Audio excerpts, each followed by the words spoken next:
I play Sergeant Major Rita Vrataski, who's the most highly decorated soldier in the United Defense Force. And she's a fearsome warrior. She's notoriously killed over 1,000 mimics, which is an impossible feat, seeing as most soldiers get killed within moments of landing in a battle. So she's this rather mythical hero in the movie. And my character is enlisted by Tom's character, and he plays Major Bill Cage. And he enlists her help to help train him and help him survive. And at the same time, she's using him because he's inherited the alien's ability to reset the day, and she sees this as a pretty invaluable weapon. So she uses him to change strategy and change tactics every time he relives the day to hopefully go on to win the war.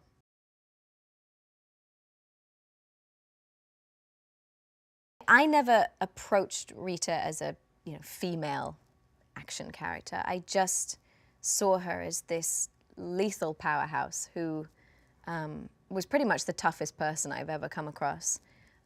So it was exciting to approach her in that way, that she wasn't this kind of butch woman. She had gotten to where she was through being savvy and intelligent and determined. And I think that was what excited me, was the spirit that she had, that chutzpah she had to just, and the courage that she had, just an incredibly courageous character. I think that was the draw for me, to play somebody who was that courageous. She sees that he's doing things. He seems to be predicting the alien's next move, and that's disconcerting for her at first. She's wondering how he does that.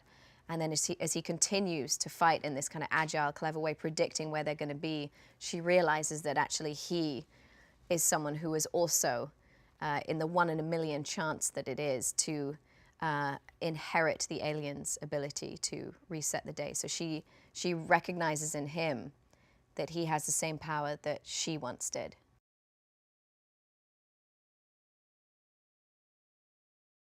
Cage at first struggles a lot with the training, and then when they hit the beach, struggles to remember where they are on the beach, where the mimics are coming from, and there's such an overwhelming force. And so there's a lot for him to try and absorb and remember. And he's also trying to save her. He's not only trying to save himself, he's trying to strategize so that she doesn't get killed either. And so you see his struggle, and you admire it and respect it and cheer for it. And then by the end of it, by the time they get off the beach and by the time the training's over, he's become a warrior, and he's determined and dangerous and good at what he does. And so I think she's pretty impressed with him by the end of it.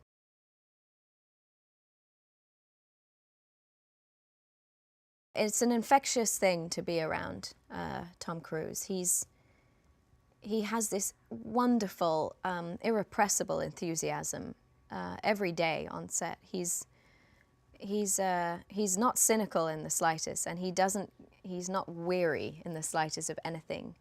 He's just there's a childlike enthusiasm every day, and creating a character and a story, and he does it because he wants people to enjoy themselves. He wants the film to be as incredible as it can be, and he wants you to be great in it as well. So he's a very generous actor, very generous person, and he really took care of me to make sure I didn't feel like I was in over my head.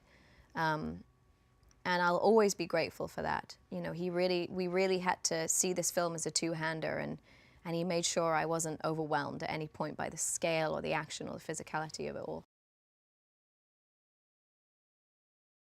For me, the heart of this film is determination and the perseverance of the human spirit. And I think it's about doing the right thing as well. I think it becomes that. The film becomes about these characters wanting to do the right thing. And at the heart of it, it is the most unusual love story I've come across. For me, those moments are what I'm more used to experiencing. I haven't done much action at all. And so playing those scenes is always what I sort of live for in a movie experience. I love getting to play scenes like that. And it was such a breath of fresh air, particularly with this film, because most of the film was so physical. And it's wonderful because I think you get a glimpse into who these people really are, and the audience gets a moment to just ease back and take it all in and discover their relationship in a more intimate way. And so I think for me, those scenes were always such a pleasure to do. He really allows for the accidents. I think that Doug veers pretty strongly away from things ever looking too perfected or glossy. And that's why I love his films, because there's a sort of messiness and a humanity to them, where you capture these very spontaneous moments. And I think an audience can feel that. I really believe you can feel when something feels captured in a moment, and not too organized and not too planned. And so Doug is exhilarating to work with in many ways, because you never know what he's going to throw at you or what shot he wants to try next. You can train all you want, and you can run 1,000,000 miles, and you can lift some weights and learn how to do a pull-up and all of that stuff, which I did all of it, but I don't think anything quite prepares you for the sheer weight of the suit. And learning how to move in it so that you can make it look effortless, even though it isn't.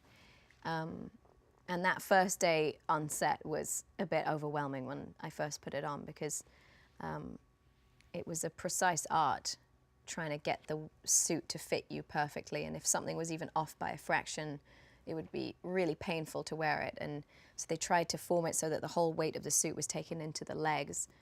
But if it's off for a second, there's such pressure on your shoulders and your arms, and you just have to get really strong, I think, in order to work in it. And after a while, it sort of became like second nature, because we had to be in them so much, and we were encouraged to be in them so much, so that we looked good in them and moved well in them. And so any waking moment we could in prep, we were put in the suits so that we could get used to it. And you do, to be honest, you just get used to it.